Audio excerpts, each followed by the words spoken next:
जादुई कुएं।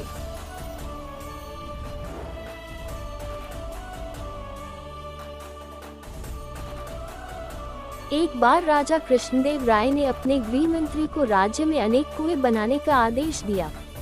गर्मियों पास आ रही थी, इसलिए राजा चाहते थे कि कुएं शीघ्र तैयार हो जाएं, ताकि लोगों को गर्मियों में थोड़ी राहत मिल सके। गृह मंत्री ने इस कार्य के लिए शाही कोष से बहुत सा धन लिया। शीघ्र ही राजा के आदेशानुसार नगर में अनेक कुएं तैयार हो गए। इसके बाद एक दिन राजा ने नगर भ्रमण किया और कुछ कुओं का स्वयं निरीक्षण किया। अपने आदेश को पूरा होते देख वह संतुष्ट हो गए। गर्मियों में एक दिन नगर के बाहर से कुछ गौव वाले तेनालीराम के पास पहुंचे। वे सभी गृह मंत्री के विरुद्ध शिकायत लेकर आए थे। तेनालीराम ने उनकी शिकायत सुनी और उन्हें न्याय प्राप्त करने का रास्ता बताया। तेनालीराम अगले दिन राजा से मिले और बोले, महाराज, मुझे विजयनगर में कुछ चोरों के होने की सूचना मिली है। वे हमारे कुएं चुरा रहे हैं। इस पर राजा बोले, क्या बात करते हो तेनाली? कोई चोर कुएं को कैसे चुरा सकता है? महाराज, ये बात आश्चर्यजनक जरूर है, परंतु सच है, वे चोर अब तक कई कुएं चुरा चुके हैं।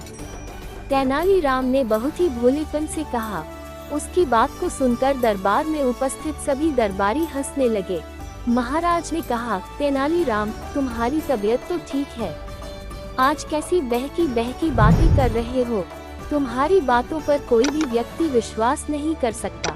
महाराज, मैं जानता था कि आप मेरी बात पर विश्वास नहीं करेंगे, इसलिए मैं कुछ गौव वालों को साथ साथ लाया हूँ।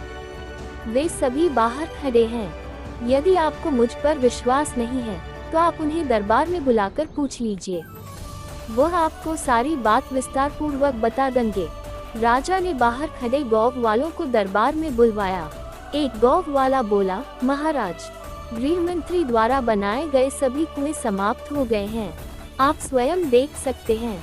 राजा ने उनकी बात मान ली और गृह मंत्री तेनालीराम कुछ दरबारियों तथा गौव वालों के साथ कुओं का निरीक्षण करने के लिए चल दिए।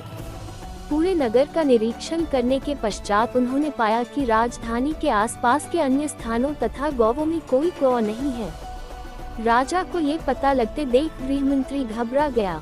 वास्तव में उसने कुछ कुओं को ही बनाने का आदेश दिया था। बचा हुआ धन उसने अपनी सुख सुविधाओं पर व्यय कर दिया। अब तक राजा भी तेनालीराम की बात का अर्थ समझ चुके थे।